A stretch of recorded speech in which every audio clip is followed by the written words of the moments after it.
Hey, hello, welcome to Over the Target. I'm Lee Smith. We have a super interesting show today. We're going to be speaking with a political philosopher, a fellow at Claremont Institute, and someone I really love reading. He's just so insightful and so thoughtful about different subjects. We've spoken before with him about a fascinating essay he did on J. Edgar Hoover and the deep state. But this gentleman, Glenn Ellmers, he covers such a wide range of subjects. And today we're speaking with him in particular about his new book. And I've got an advanced copy here, The Narrow Passage, Plato, Foucault, and the Possibility of Political Philosophy. Now, I know that may sound like a little dense to some of you, a little rough, but I have to tell you, reading the book and speaking with Glenn also, well, I mean, the fact of the matter is what the book is about is how important this is for how we live day to day in our current condition, the different problems that we're facing right now as a country.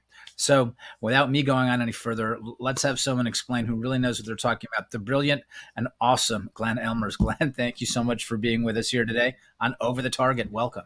Thank you, Lee. I hope I can live up to that extravagant introduction. No, you certainly will be able to. And I'm sorry for mangling the subject. But because I really want to hear you get into it. But I think it is very important because a lot of people are likely to be scared off by different phrases or by different names. Plato, I don't know. I think I skipped Plato. The Plato I was supposed to read in introductory philosophy courses in college. And Foucault, wasn't it the madman with the bald head and the funny glasses who was running around all sorts of weird clubs in the 70s and 80s? So, but again, your presentation of this of the book and of the importance, how important it is for us to understand. And what you again call very importantly, it's not. I know it's not just your phrase, but the crisis of the West, and a lot of people do feel it. And this is what people I think are talking about when they say right now, our fundamental problem here in America, or maybe throughout Europe as well, seems not to be primarily political, but spiritual. So I guess, is that what we mean when we're talking about a crisis in the West, or what is the crisis that we're facing right now? Yeah, I think spiritual is a way to put it. It's spiritual, it's intellectual, it's philosophical, and also political. It touches on all these things. The crisis, in a way, is that we no longer believe in the same things. We no longer know what we stand for. We, both individually and as Western civilization, as the United States, we've lost faith in ourselves. We've lost faith in the meaning of life. And so the book tries to explore a little bit some of the ideas behind that, how we got to this strange, bewildering, and frustrating place. And the title, as you say, is a little bit, it could be a little off-putting to people, but I think both Plato and this more modern philosopher, Michel Foucault, has some very interesting things to help us explain this bewildering political, moral, intellectual state that we're in. One of the interesting points that you make early on in the book is, you say, look, actually, it appears that a lot of these debates, we have them in the 70s and 80s, rather the 80s and 90s, right after, right after the 60s, this explosive time. So we're talking about post-war America. And then for several decades, these issues seem to have gone underground, partly because of the global war on terror, where we were focused. I don't know if saying focused outward is the best way to put it, but certainly our own cultural war was not necessarily the main focus, though maybe it should have been, as we now see what the war on terror has turned into, a war, it appears, on half of America, using many of the same techniques and even programs. So that and that's a really fascinating case, because it's also. It also suggests to people, look, we've actually seen this before. We were in the middle of this fight before. So let's be patient. Let's not lose our minds. Let's remember we're Americans. We've been through this fight, and we're just having it again. So is that an accurate way to put it? Is the fight different now? Is the fight worse than it was several decades ago before we put it off? So my theory is partly this explains a little bit of the generation gap you see on the right. Mm. A lot of young people, millennials now, talk about clown world, and they're so disgusted with what America has become, and they see the oppressiveness of wokeism. And then, people 25, 30 years older are a little bit less excited because they say, look, we went through all this with the political correctness hysteria of the 80s and 90s. And my theory is at the end of the Cold War and then with the war on terrorism, we sort of put the cultural war on hold. We thought we had taken a holiday from history when the Cold War was over, and then the war on terrorism sort of shook things up. And then around, at the end of Obama, with the beginning of Trump, I think we came back and we started picking up those fights that we had left behind about 25 years ago. And that's partly why I think some of these writers from the 70s and 80s, like Foucault, and maybe we'll say a little bit about Leo Strauss, still have a lot to tell us, because in a way, the arguments they were making a quarter century ago are still very relevant and have a lot to explain about what's going on today. What is it that they told us 30, 40 years ago that's important now? Because maybe social media is a part of is partly why these arguments seem so much more urgent now. They seem existential, and maybe they are existential, but of course everything is existential. But they seem very urgent, and they seem fraught. And it always seems like all it takes is one misfire, and then the country will be in the midst of a conflagration. So why does it seem to be so tense right now? And what can we learn from Leo Strauss and Michel Foucault to calm us down, to make us be responsible citizens and listen to and speak with our fellow Americans?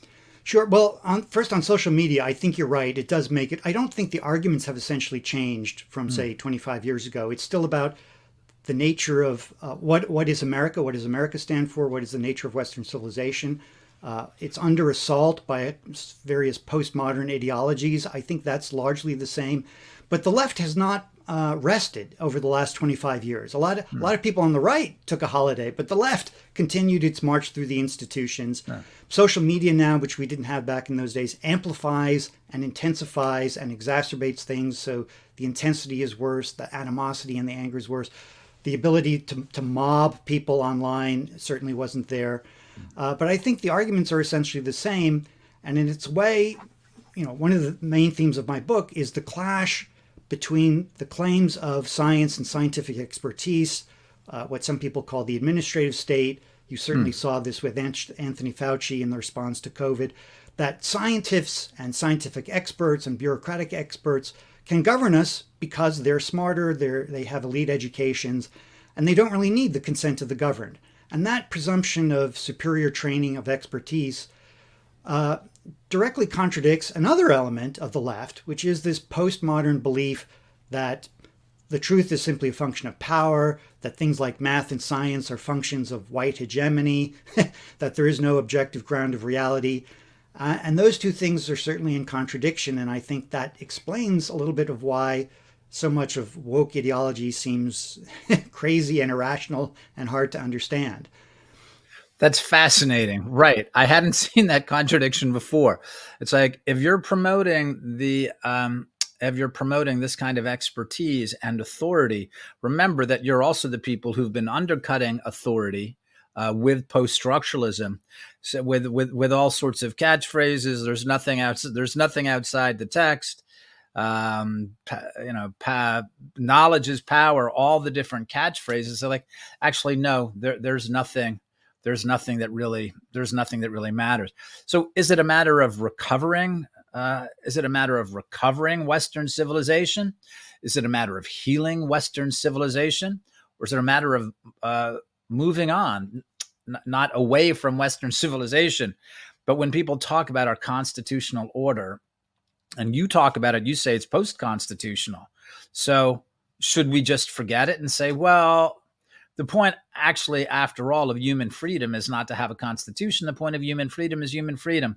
So let's figure out what else there is. I guess I'm just trying to figure out where we go once we've acknowledged the brokenness of this system. What's the next step? Well, we have to recover, the first and basic questions of what is the purpose of human life? What is the purpose of government? Why do people come together in a political community? Aristotle famously said, politics is formed for the sake of living, for security and safety. But the main purpose of politics, its end, is the good life. And that includes, for Aristotle, a certain kind of civic friendship. When we come together as fellow citizens, we're working together in a common enterprise to pursue our happiness. And that civic friendship is certainly under great strain today. So I think one of the things people on the right have to do is really understand the situation we're facing. And I think it's very, very hard for self-described conservatives, people on the right, who've gotten into the habit of thinking we're the normal people, we're the pro-establishment people, we're in favor of law enforcement, and the institutions of government. And to the degree that those institutions have been captured, to the degree that law enforcement has been politicized, to the degree that we don't have the rule of law anymore, conservatives and people on the right have to change their way of thinking. And that's why I think someone like Foucault, who we all made fun of back in the 80s and 90s, is someone we have to take seriously. He has something very important to say for those of us who are on the right, in the sense that we're now not the establishment, but we're the counter-establishment, right? It's the left that controls the government, the popular media, popular culture, and increasingly corporations, the military. And so people on the right have to start thinking in the sense that we're now on the out. And so Foucault has a lot of interesting things to say for us about how power structures work and how people get co-opted into the system. And we could talk about one example of that, which I think is illustrative. This is fascinating. This is really interesting. The idea that right, so that the right has to look at it look at Foucault again, or has to resituate itself in relationship to different institutions. Right, the right's always been the people of law and order, the people who respect authority. But right now, if these institutions have been turned, then we would need to at least take a more suspicious posture, have a more suspicious posture toward them. I know you've been talking about this a bit. I think you mentioned that you were at Claremont recently lecturing on this. So yeah, I'd love to hear about this. Sure. So I was teaching in one of the Claremont Institute's fellowship programs, and I was discussing a little bit how Foucault, in a way, explains something very similar to Plato's famous story of the cave. And in Plato, the idea of the cave is we all live in a certain society, in a political community, with assumptions and priorities and stories and myths that define who we are, that define our understanding of reality. And a lot of that is unconscious. We just take it for granted. And Foucault extends that in the postmodern world, where it becomes even more radical. And he looks at the way power structures operate in the modern world. And this is very relevant, I think, for conservatives to understand and not to dismiss. And he explains how the system of power, the establishment, co-opts people. And one of the ways it does that is by determining what's important, what has status, what gives you prestige. And one of the key things that is part of the left's power structure is the elite universities, the Ivy Leagues.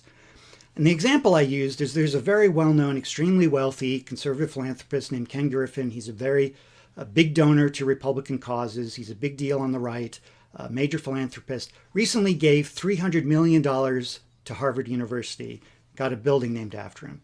And my friend Heather McDonald wrote a long article on this in City Journal, criticizing him.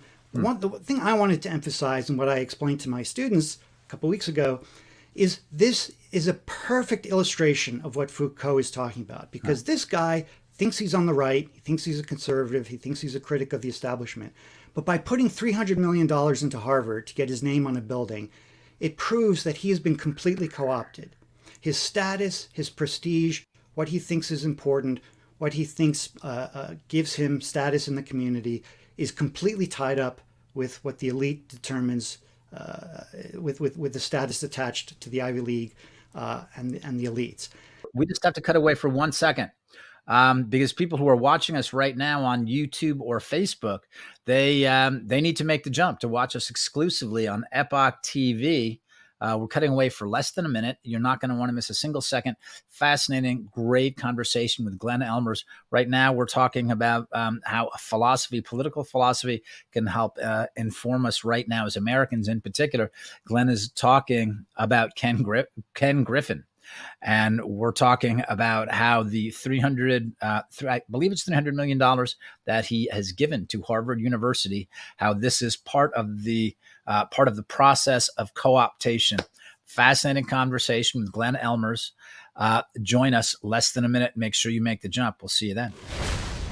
The center of corruption is the Department of Justice. Charles Grassley has been going after them, identifying how the FBI and DOJ withheld evidence from the American people, from Congress, for 6 years regarding Biden family corruption. Where is the rest of Congress? Senator Grassley, and joined by Chairman Comer, who's on the House side, they wrote a letter basically to the FBI and said, we are aware of the existence of a form that contains allegations regarding a bribery scheme involving Joe Biden himself. Then it turns out, hey, the document's real. They got it. There were 17 phone calls that the source had recorded involving Joe Biden or Hunter Biden talking about the bribery scheme. The FBI redacted that information to the American people. This is the FBI we're talking about. This is corruption of the president we're talking about. It's you get the documents, you get the witnesses, you get them under oath, you move forward. You don't play on their terms, you play on your terms.